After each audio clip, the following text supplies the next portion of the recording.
منتجع لوسندا اللي موجود في السويس. طبعا المكان هنا ليه مميزات كتير غير موضوع الغرف ان اغلبها بيكون بول فيو او سي فيو. في عندك هنا كذا مميزات بالنسبه للمكان، طبعا غير بقى موضوع حمامات السباحه. بالنسبه للالعاب في برضه منطقه ملاهي خاصه هنا بالكيدز اريا برضه موجوده طبعا المكان، وكل حاجه هنصورها. طبعا ده المطعم الموجود. طبعا من اكتر المميزات الموجوده هناك في المكان ان الموظفين الموجودين هناك سواء كان موظفين الاستقبال او حتى العاملين هناك في المنتجع كلهم بصراحه ناس محترمه، والتعامل بتاعهم راقي جدا.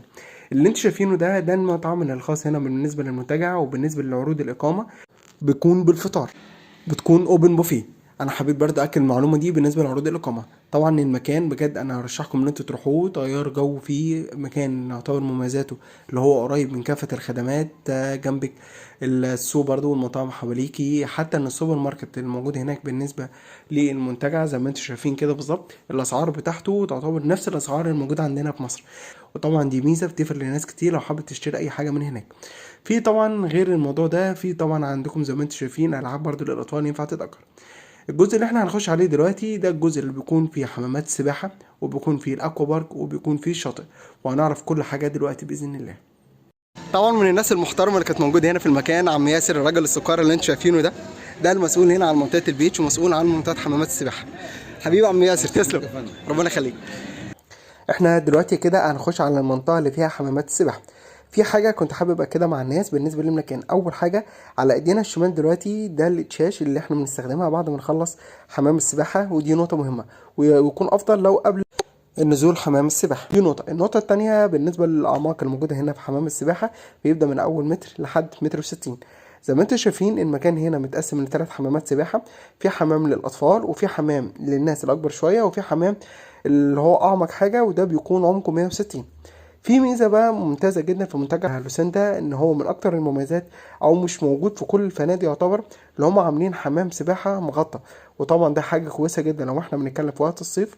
حتى لو احنا رحنا هناك في وقت الشتاء برضو بيكون كويس، علشان ده هيمنع الشمس وهيمنع المطر، وفي نفس الوقت هيمنع الهواء لو في اطفال او حاجه زي كده.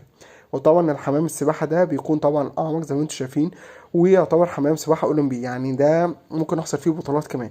وطبعا دي ميزه كويسه جدا بالنسبه للناس. برضو زي ما انتم شايفين الغرف اللي قدامكم دي كل الغرف اللي هي بتكون بتطل على حمام السباحة. وطبعا زي ما خدتوا بالكم ان كل الاوض بتكون مكيفة.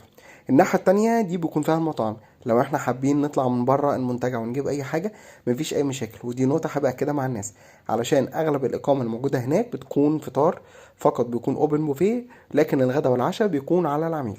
حابب ان انت تاكل في الغرف مفيش اي مشكلة. زي ما انتم شايفين الناحيه اللي قدامكم دي على طول دي المكان اللي بيكون فيه الالعاب الاكوا بارك، وهنا بيكون الشاطئ. وطبعا احنا لسه هنروح الاماكن دي كلها وهنصورها من قريب وهنفهم ايه التفاصيل اللي موجوده فيها. في عندك برضو مكان للانتظار لو انت حابب ان انت تقعد فيه بعيد عن الشاطئ وبعيد عن المطعم، برضو بيكون حاجه كويسه.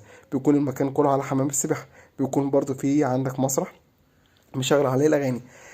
طبعا زي ما انتم شايفين المكان ممتاز جدا، ومكان هادي ونضيف. في كذا مكان للاحتفالات، في مكان برضو موجود هنا على الشاطئ برضو للاحتفالات علشان الناس برضو تكون عارفاها. فطبعا دي نقط كتير ممكن تفرق. طبعا انا كنت حابب ان انا اصور لكم كل الاماكن دي في اخر اليوم، بحيث يكون المكان فاضي اقدر ان انا اصور لكم الاماكن تعرفوا فيها تفاصيل اكتر عن الالعاب زي ما انتم شايفين كده، وهنعرف مواعيدها ونشوف ايه الحاجات المتاحه فيها وايه الحاجات اللي هتكون ممنوعه باذن الله. الاكوا اللي هي خاصه بالنسبه للاطفال زي ما انتم شايفين. طبعا انا جاي بس في اليوم في الاخر اليوم خالص بحيث تكون الدنيا هاديه اقدر ان انا اصور لكم المكان زي ما انتم شايفين. وادي التعليمات. في عندك مواعيد الاستخدام بتاعت الاكوا بيكون من الساعه 10 صباحا لحد الساعه 5. تمام. بيكون بيقولك انت لازم تاخد شاور قبل الاستخدام بتاعت الاكوا على طول. والاطفال اقل من 10 سنوات ده لازم يكون في حد معاهم يكون متابع ليهم. ممنوع دخول الحيوانات، ممنوع ارتداء الاشياء المعدنيه برضه في استخدام الاكوا. اللي بيكون استخدام الاكوا دي بيكون باستخدام الملابس اللي هو المايو او المايو الشرعي. ممنوع القفز في حمامات الاكوا الا لو استخدام الالعاب بس. ممنوع تناول المأكولات والمشروبات داخل حمام السباحه. ولو في اي متعلقات شخصيه دي بيكون مسؤوليه العضو.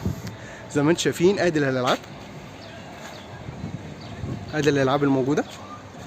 ده المكان المخصص للاكوا فقط، ما ينفعش اي حاجه تانية غير كده. طبعا ده الكوتش اللي قال لنا كل المعلومات عن حمامات السباحه. تسلم يا كوتش، ربنا يخليك. بعد كده احنا دلوقتي كده هنخش بقى على النقطه الاهم والاحلى اللي هو الشاطئ نفسه. زي ما انتم شايفين في هنا برده مكان لو حابين نعمل اغاني او حاجه، بيكون اماكن برده نشغل فيها اغاني. وفي هنا بقى اجمل القعدات اللي احنا ممكن نقعد فيها بالنسبه للفندق لوسندا السويس. زي ما انتم شايفين حاجه في منتهى الجمال.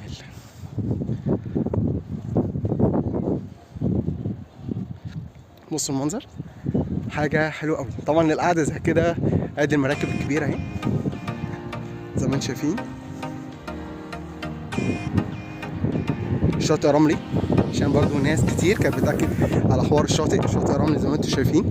ادي اماكن برضو الميه هاديه، مفيش اي قلق بالنسبه للناس، مفيش اي حاجه خطر بالنسبه للاطفال، بالعكس كل حاجه متاحه. في برضو ادوات هنا بتاعت الالعاب الرياضيه علشان برضو تكون الناس عارفه، في اللي هو لعبه البدال، ولو احنا محتاجين اي العاب تانية برضو متاحه، مفيش اي مشكله. زي ما انتم شايفين المكان. دي الغرف اللي ورا، دي اللي هي بيكون الفيو بتاعها بتاع البحر، وده بيكون في فرق بينها وبين السعر الاصلي، بيكون في فرق حاجات بسيطه جدا. في لايف جاكيت برضو موجود. ده المكان عامه، او ده الشاطئ الموجود هنا في منتجع لوسندا السويس. ادي القعده بتاع الشاطئ زي ما انتم شايفين، شاطئ رملي.